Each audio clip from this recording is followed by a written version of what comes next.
नाज़रीन, आप देख रहे हैं PC world news. Sahiwal Chichawatni में नाजायज तजावुज़ात करने वालों के खिलाफ chief officer municipal committee Mohammad Nadeem Chaudhry की हिदायत पर क्रैकडाउन जारी।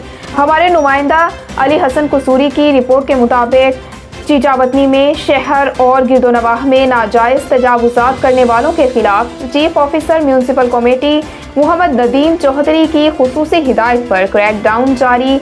इस सिलसिले में चीचावतनी के तमाम बाजारों और मुतल्लिका गलियों में दुकानदार और रेडी बानों फेरी मालिकान ने नाजायज तजावुज़ात की भरमार कर रखी थी। बादशाह chief officer municipal committee Mohammad Nadeem Chaudhry की हिदायत पर अमल करते हुए म्यूनसिपल कमेटी के अमले ने कार्रवाई करके इन नाजायज तजावुज़ात का खात्मा कर दिया। जिंदगी के तमाम शोबों से ताल्लुक़ रखने वाले अफराद ने म्यूनसिपल कमेटी के अमले और अफसरान की इस कारकर्दगी को सराहा।